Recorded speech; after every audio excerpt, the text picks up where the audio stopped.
سورۃ الفاتحہ کی آیت نمبر آج انشاءاللہ عز و جل 7 بیان کی جائے گی۔ بسم اللہ الرحمن الرحیم صراط الذین انعمت علیہم غیر المغضوب علیہم ولا الضالین۔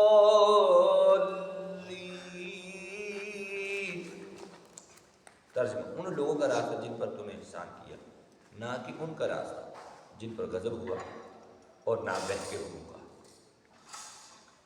اس کی تفسیر یہ ہے، یہ جملہ اس لیے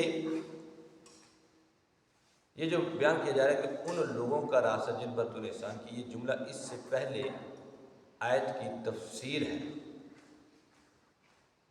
کیا؟ صراط مستقیم سے مراد ان لوگوں کا راستہ ہے جن پر اللہ تعالیٰ نے احسان اور انعام فرمایا، اور جن لوگوں پر اللہ تعالیٰ نے اپنا فضل اور احسان فرمایا، ان کے بارے میں ارشاد فرماتا ہے اللہ تعالیٰ، اور جو اللہ اور اس کے رسول کی اطاعت کرے تو وہ ان لوگوں کے ساتھ ہوں گے جن پر اللہ نے فضل کیا، یعنی انبیاء اور صدیقین اور شہداء اور صالحین۔ اور یہ کتنے اچھے ساتھی ہیں۔ اس آیت سے 2 باتیں معلوم ہوتی ہیں۔ صراط الذین انعمت علیہم، جن امور پر بزرگان دین کا عمل رہا، جن کاموں پر، وہ صراط مستقیم میں داخل ہے۔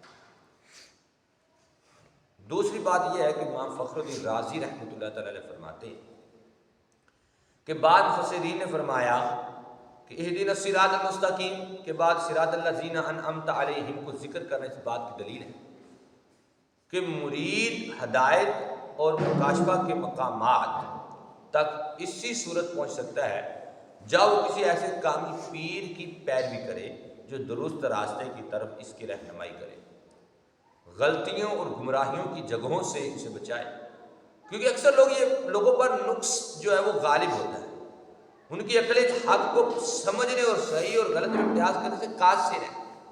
تو ایسے کامل شخص کا ہونا ضروری ہے جس کی ناقص شخص پیروی کرے، یہاں تک کہ اس کامل شخص کی عقل کے نور سے اس ناقص شخص کی عقل بھی مضبوط ہو جائے۔ تو اس صورت میں وہ سعادتوں کے درجات اور کمالات کی بلندیوں تک پہنچ سکتا ہے۔ غیر المغضوب علیہم ولا الضالین، نہ کہ ان کا راستہ جن پر غضب ہوا اور نہ ہی بہکے ہوگا۔ اس کی تفسیر میں کیا ہے؟ یہ ہے کہ جن پر اللہ تعالیٰ کا غضب ہوا ان سے مراد یہودی اور بہکے ہوئے سے مراد عیسائی ہے، جیسا کہ سنن ترمذی جلد 4 صفحہ نمبر 444 حدیث نمبر 2964 میں ہے۔ امام فخر الدین رازی رحمۃ اللہ تعالیٰ علیہ نے یہ بھی لکھا ہے کہ جن پر غضب ہوا ان سے مراد بد عمل اور بہکے ہوئوں سے مراد بد عقیدہ لوگ ہیں۔ ہر مسلمان کو چاہیے کہ وہ عقائد اور اعمال، سیرت، صورت ہر اعتبار سے یہودی اور عیسائیوں اور تمام کفار سے الگ رکھیں، نہ ان کے طور طریقے اپنائیں، نہ ہی ان کے رسم و رواج اور فیشن کو اختیار کریں، ان کی دوستیوں اور صحبتوں سے دور رہتے ہوئے اپنے آپ کو قرآن و سنت کے سانچے میں ڈالنے میں اپنے لیے دونوں جہاں کی سعادت تصور کریں۔ بعض لوگ جو ہیں ولدالین کو ولدالین پڑھتے ہیں، یعنی دعات کی جگہ زوا پڑھتے ہیں، ان کا ایسا کرنا یہ حرام ہے۔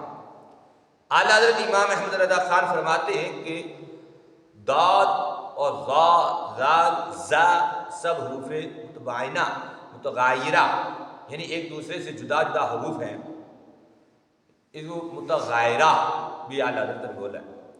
ان میں سے کسی کو دوسرے سے تلاوت قرآن میں قصدن بدلنا، اس کی جگہ اسے پڑھنا، نماز میں ہو خواہ بیرون نماز، حرام قطعی، گناہ عظیم، افتراء علی اللہ، تحریف کتاب کریم ہے۔